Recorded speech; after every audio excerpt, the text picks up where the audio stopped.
قوم عاد تاریخ کی ایک طاقتور اور عظیم قوم گزری ہے۔ ان کی طرف ہود علیہ السلام مابعوث کیے گئے تھے، لیکن قوم عاد نے ان کا انکار کیا اور ان پر عذاب نازل کر کے اللہ نے انہیں تباہ کر ڈالا۔ قوم عاد ارم نام کی بستی کے رہنے والے تھے، اس لیے انہیں عاد ارم بھی کہا جاتا تھا۔ یہ علاقہ عدن کے گرد و نواح میں آباد تھا۔ یہ لوگ بہت ہی لمبے قد اور مضبوط قامت کے لوگ تھے۔ اپنی طاقت و قوت کے بل سے یہ لوگ بہت جلد پورے یمن پر قابض ہو گئے۔ ان پر کئی بادشاہوں نے حکومت کی، مگر دو بادشاہ ایسے آئے جن کی حکومت عظیم اور جاہ و جلال والی تھی۔ ایک کا نام شدید اور دوسرے کا شداد تھا، جو بھائی تھے اور اپنے زمانے میں بے شمار لشکر و خزانے جمع کیے تھے۔ یہ دونوں بھائی ارم بن سام بن نوح کی اولاد میں سے تھے۔ ان کی کل حکومت عمان، یمن، عدن اور شمالی عرب کے علاقوں پر تھی۔ جب شدید کی موت واقع ہوئی تو پوری حکومت شداد کو مل گئی۔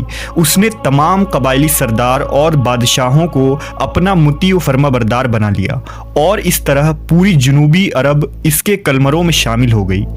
اس نے اپنی حکومت کو عروج تک پہنچا دیا۔ دنیا کے دیگر ممالک کے بادشاہ اس کے باج گزار ہو گئے۔ اس تسلط اور غلبے نے اس کو اتنا مغرور و متکبر کر دیا کہ اس نے خدائی کا دعویٰ کر ڈالا۔ اس وقت کے علماء اور پیغمبروں کے پیروکار نے اسے سمجھایا اور عذاب الہی سے ڈرایا، مگر وہ کہنے لگا، میرے پاس اب دولت و حکومت سب کچھ ہے، اب خدا کی عبادت کی ضرورت نہیں، اور میں اب کسی کی اطاعت نہیں کروں گا۔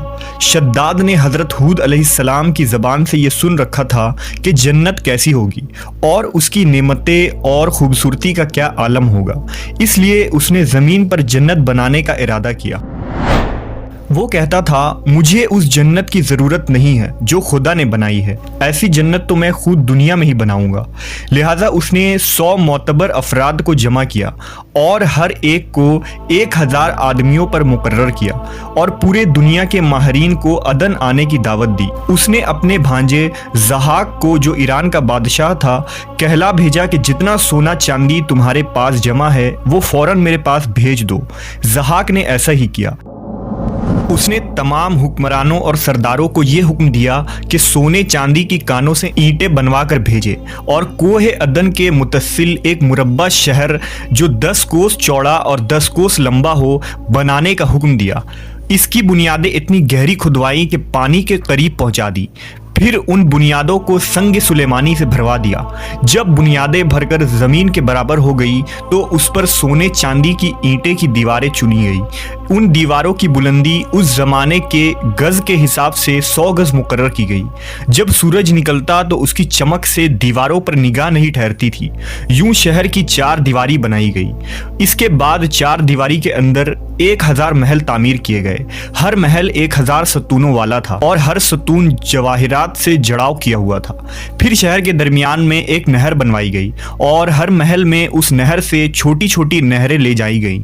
ہر محل میں حوض اور فوارے بنائے گئے۔ ان نہروں کی دیواریں اور فرش یاقوت، زمرد، مرجان اور نیلم سے سجا دی گئیں۔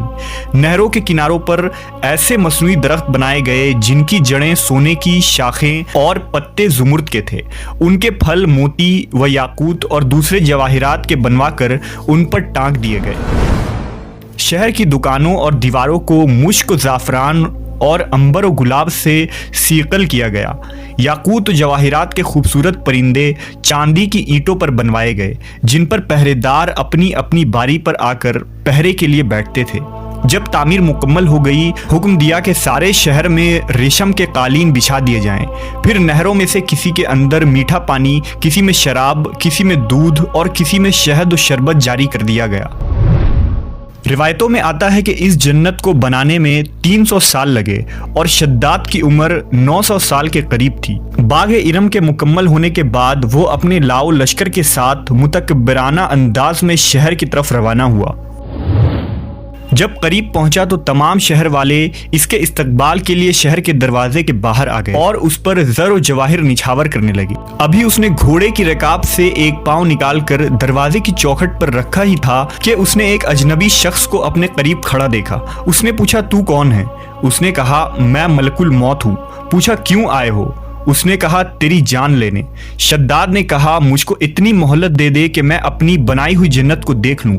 جواب ملا مجھ کو حکم نہیں۔ کہا چلو اس قدر ہی فرصت دے دو کہ گھوڑے پر سے اتر آؤں۔ جواب ملا اس کی بھی اجازت نہیں۔ لہذا ابھی شداد کا ایک پاؤں رکاب میں اور دوسرا چوکٹ پر ہی تھا کہ ملک الموت نے اس کی روح قبض کر لی۔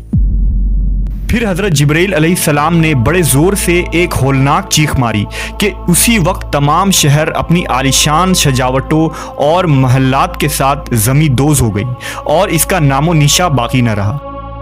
علماء و مورخین نے کتابوں میں لکھا ہے کہ بادشاہ اور اس کے لشکر کے ہلاک ہو جانے کے بعد وہ شہر بھی لوگوں کی نگاہوں سے اوجھل کر دیا گیا، مگر کبھی کبھی رات کے وقت عدن اور اس کے ارد گرد کے لوگوں کو اس کی کچھ روشنی اور جھلک نظر آ جاتی ہے۔ یہ روشنی اس شہر کی دیوار کی ہے۔